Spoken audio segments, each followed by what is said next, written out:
کتاب ہے تو، میرا سارا نصاب ہے تو، اصول علم و عمل سے پہلے میں تجھ پہ آقا درود بھیجوں، سفر کا آغاز جب کروں میں لب پہ میرے نام ہو تیرا، پلٹ کے آؤں تو گھر سے پہلے میں تجھ پہ آقا درود بھیجوں۔ معزز سامعین اکرام، اللہ رب العزت نے جب سے اس کائنات کو بنایا تو انسانوں پر بے شمار نعمتیں نازل فرمائیں، چنانچہ جب میں نے اللہ رب العزت کی نعمتوں پر غور کیا تو میں نے اس بات کا اندازہ لگایا کہ آسمان میرے رب کی نعمت ہے، زمین میرے رب کی نعمت ہے، آسمان سے برسنے والا پانی میرے رب کی نعمت ہے، زمین سے نکلنے والے غلے میرے رب کی نعمت ہے۔ پھر میں نے قرآن کریم کو دیکھا تو میرا رب کہہ رہا تھا الذی جعل لکم الارض فراشا والسماء بناء وانزل من السماء ماء فاخرج به من الثمرات رزقا لکم۔ پھر میں نے اپنے رب کی اخروی نعمتوں پر غور کیا تو خالق کائنات کہہ رہا تھا مثل الجنة التي وعد المتقون فيها أنهار من ماء غير آسن وأنهار من لبن لم يتغير طعمه وأنهار من خمر لذة للشاربين وأنهار من عسل مصفى ولهم فيها من كل الثمرات۔ اے لوگوں، میں نے تمہارے لیے دنیا میں بھی نعمتوں کا انتظام کیا ہے اور آخرت میں بھی نعمتوں کا انتظام کیا ہے۔ میں نے کہا مولا جب تم نے ہم پر اتنے احسان کیے، اتنی نعمتیں نازل فرمائی تو تم نے احسان کیوں نہیں جتلایا، جبکہ تم نے خود فرمایا وآتاکم من کل ما سألتموہ۔ اے لوگوں، میں نے تمہیں ہر وہ چیز عطا کی جس کا تم نے مجھ سے سوال کیا۔ پھر آگے فرمایا وَإِن تَعُدُّوا نِعْمَتَ اللَّهِ لَا تُحْصُوهَا۔ میں نے تمہیں اتنی نعمتیں عطا فرمائی، اگر تم ان کو گننا چاہو، شمار کرنا چاہو تو بھی شمار نہیں کر سکتے۔ میں نے کہا مولا مجھے حق تھا کہ تم نعمتوں کے بدلے ہم پر احسان جتلاتا، ایک تو ہی ہمیں یہ نعمتیں عطا کرنے پر قادر تھا، پھر تم نے احسان کیوں نہیں جتلایا؟ جواب ملا میری بندی، میرے پاس ان نعمتوں کی کوئی قدر نہیں۔ پھر میں قرآن کریم کو دیکھا تو میرا رب ایک نعمت کے بدلے مومنوں پر احسان جتلا رہا تھا اور کہہ رہا تھا لقد من اللہ علی المؤمنین اذ بعث فیہم رسولا۔ یقیناً میں نے تم پر احسان عظیم کر دیا جو محمد جیسے نبی تمہیں عطا فرمایا اور تم کو یہ پیغام دیا کہ میرے پاس اس نعمت کی قدر ہے، قدر کرو۔ چنانچہ میں نے کہا اے مولا تو نے سینکڑوں انبیاء بھیجے مگر کسی کے بھیجنے پر احسان نہیں جتلایا، تو میرے نبی کے بھیجنے پر احسان کیوں جتلایا؟ کوئی تو نبی ہوگا جو میرے نبی کی طرف ہوگا، اس کی شان میرے نبی کی طرف ہوگی۔ یہ سوچ کر میں انبیاء علیہ السلام کے سلسلے میں غور کرنے لگی تو میری نظر ایک نبی پر جا کر ٹکی جس کا چہرہ نورانی تھا، جسے دیکھ کر یہ محسوس ہو رہا تھا کہ اللہ کا کوئی برگزیدہ پیغمبر ہے۔ میں نے کہا مولا یہ کون ہے؟ جواب ملا یہ ابراہیم علیہ السلام ہے۔ میں نے کہا مولا اس کا لقب کیا ہے؟ جواب ملا یہ خلیل اللہ ہے۔ میں نے کہا مولا اس کی شان کیا ہے؟ جواب ملا یہ ابو الانبیاء ہے۔ پھر میں انبیاء علیہ السلام کے سلسلے میں غور کرتی گئی تو میری نظر اس سلسلے کے آگے کڑی پر پڑی تو میں نے ایک نورانی چہرے والی مقدس ہستی کو دیکھا۔ میں نے کہا مولا یہ کون ہے؟ جواب ملا یہ محمد مصطفیٰ صلی اللہ علیہ وسلم ہے۔ میں نے کہا مولا اس کا لقب کیا ہے؟ جواب ملا یہ حبیب اللہ ہے۔ میں نے کہا مولا اس کی شان کیا ہے؟ جواب ملا یہ امام الانبیاء ہے۔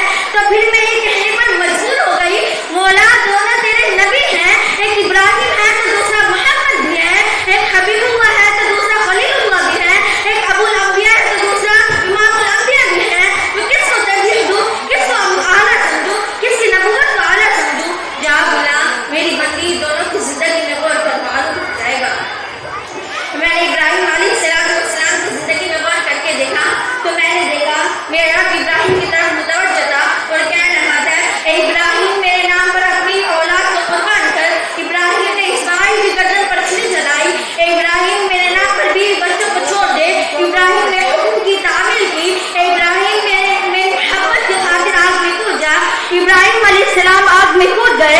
پھر میں نے محمد صلی اللہ علیہ وسلم کی زندگی میں غور کر کے دیکھا تو میں نے دیکھا میرا نبی رب کائنات کی طرف متوجہ تھا اور کہہ رہا تھا مولا مجھے عمر چاہیے۔ رب نے کہا ایمان دے دیا۔ مولا مجھے کافروں پر غلبہ چاہیے۔ رب نے کہا عطا کر دیا۔ مولا مجھے فتح مکہ چاہیے۔ رب نے کہا عطا کر دیا۔ مولا مجھے قیامت کے روز امت کی سفارش کا حق چاہیے۔ تو میں نے کہا مولا میں سمجھ گئی حبیب اور خلیل میں کیا فرق ہے. حبیب بھی تیرا دوست ہے اور خلیل بھی تیرا دوست ہے، مگر خلیل تیرا ایسا دوست ہے جس سے محبت میں تو نے سب کچھ لے لیا، اور حبیب تیرا ایسا دوست ہے جس سے محبت میں تو نے سب کچھ لے لیا. وَلَسَوْفَ يُعْطِيكَ رَبُّكَ فَتَرْضَىٰ. پھر میں نے اپنے نبی کی زندگی میں غور کر کے دیکھا تو میں نے دیکھا میرے نبی کی تعریف خود رب کائنات کر رہا تھا. میرے نبی کی تعریف آنے والے انبیاء نے کی، میرے نبی کی تعریف صحابہ نے بیان کیا، میرے نبی کی سیرت کو خطیب و متکلمین نے بیان کیا، میرے نبی کی سیرت کو شاعروں نے بیان کیا، لیکن آج تک میرے زمین پر کوئی شخص پیدا نہیں ہوا جس نے میرے نبی کی سیرت کا حق ادا کیا ہو. میرے دل میں خیال آیا کیوں نہ میں اس پیغمبر کی سیرت معلوم کروں جس کو رب کائنات نے بیان کیا. اور اسی جستجو میں قرآن کریم کی طرف متوجہ ہوئی اور بڑے ہی ادب و احترام سے درخواست کی، اے میرے نبی پر نازل ہونے والی مقدس کتاب، میں نے میرے نبی کا زمانہ نہیں دیکھا، میں نے میرے نبی کی صحبت اختیار نہیں کی، نہ اور کوئی صحابہ موجود ہے. اگر صحابہ موجود ہوتے تو میں حضرت ابو بکر کے پاس جاتی اور کہتی ابو بکر میرے نبی کی سیرت بیان کر، عمر فاروق کے پاس جاتی اور کہتی عمر میرے نبی کا چہرہ کیسا تھا بیان کر، عثمان و غنی کے پاس جاتی اور کہتے میرے نبی کی وضاحت بیان کر، علی کے پاس جاتی اور کہتے میرے نبی کی خوبیاں اور صفات بیان کر. لیکن ابو بکر و عمر موجود نہیں، عثمان و علی موجود نہیں، نہ اور کوئی صحابہ موجود ہے، لیکن تو میرے نبی پر نازل ہونے والی مقدس کتاب ہے جس میں آج تک ذرہ برابر پر کمی بیشی نہیں ہوئی، تو کل بھی محفوظ تھی تو آج بھی محفوظ ہے. تو ہی وہ مقدس کتاب ہے جس کے بارے میں میرے رب نے کہا اِنَّا نَحْنُ نَزَّلْنَا الذِّكْرَ وَإِنَّا لَهُ لَحَافِظُونَ. تو قیامت تک محفوظ رہے گی، تجھے کوئی بدل نہیں سکتا، تیرے اندر کوئی تحریف نہیں کر سکتا.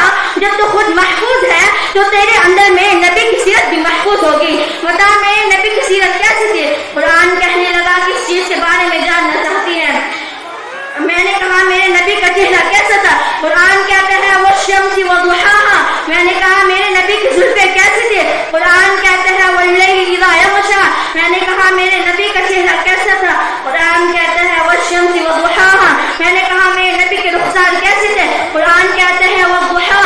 میں نے کہا میرے نبی کے بال کیسے تھے؟ قرآن کہتا ہے وَاللَّيْلِ إِذَا سَجَىٰ. میں نے کہا میرے نبی کی کمر کیسی تھی؟ قرآن کہتا ہے وَوَضَعْنَا الَّذِي أَنقَضَ ظَهْرَكَ. میں نے کہا میرے نبی کا دل کیسا تھا؟ قرآن کہتا ہے نزل به الروح الامین علی قلبک لتکون من المنذرین. میں نے کہا میرے نبی کی رسالت کیسی تھی؟ قرآن میرے نبی کی سیرت کیسی تھی؟ قرآن کہتا ہے وما ارسلناک الا رحمۃ للعالمین.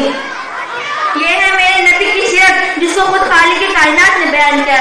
یہی وجہ ہے کہ حسان ابن ثابت جیسے صحابی یہ کہنے پر مجبور ہو گئے نہیں دیکھا میری آنکھوں نے تجھ سا ہنسی کوئی، نہیں دیکھا میری آنکھوں نے تجھ سا ہنسی کوئی، نہیں جن سکی ماں تجھ سا جبی کوئی. کیا سارے عیبوں سے رب نے تجھے پیدا تجھ کو ایسا ہی بنایا جیسے تو نے خود چاہا.